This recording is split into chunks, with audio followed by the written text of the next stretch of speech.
Kufuatia ziara ya Mheshimiwa Abdalla Hamisi Ulega, Waziri wa Ujenzi, aliyoifanya jijini Dar es Salaam kwenye miradi yetu ya mabasi yaendayo haraka BRT awamu ya 4, Mheshimiwa Waziri pamoja na mambo mengine aligundua changamoto ambazo zimetokea katika kwa watumiaji wa barabara, ambapo katika eneo la Palm Beach ambalo lipo kati ya Maktaba ya Taifa na Salenda Bridge,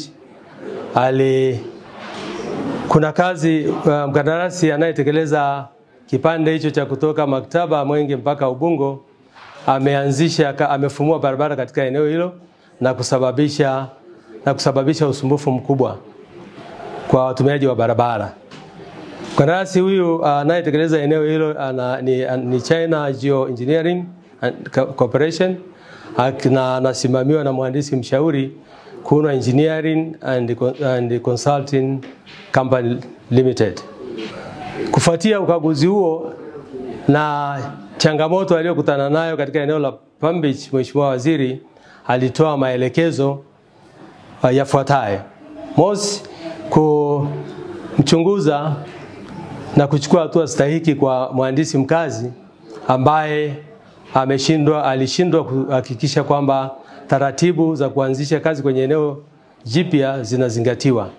Lakini pia Mheshimiwa Waziri alielekeza kwamba timu ya usimamizi kutoka TANROADS iweze kuangaliwa na kufanyiwa mabadiliko na maboresho kwa ajili ya kuhakikisha usimamizi unakuwa thabiti. Kufuatia maelekezo haya Mheshimiwa Waziri, TANROADS imechukua hatua zifuatazo. Moja, baada ya kuchunguza na kujiridhisha, TANROADS tayari imemondoa mhandisi mkazi mwenye jina la Rajab Rajab kutoka katika mradi huu, na mhandisi mshauri ametakiwa kumuondoa mara moja na kuleta mhandisi mbadala kwa ajili ya kuchukua nafasi yake. Hatua ya pili ni kuboresha kwa ujumla timu ya usimamizi ambayo inasimamia kwa niaba ya TANROADS, ambayo inasimamia makandarasi, lakini pia inasimamia mhandisi mshauri. Project manager ambaye alikuwa anasimamia miradi yote miwili, Engineer Ali Natai, ataendelea kusimamia BRT1. Halafu kwa upande wa BRT4 tumeweka wahandisi wawili kwa ajili ya kuongeza nguvu eneo hilo, ambao ni mhandisi Justin Moshi na Isa Mohamed, ambao wataenda kuongeza nguvu kwenye BRT4. Pamoja na wasimamizi wawili walioteuliwa kusimamia BRT4, tumeondoa waliokuwa wasaidizi hapo awali na kuweka wahandisi wengine ambao ni wazoefu zaidi katika usimamizi wa miradi.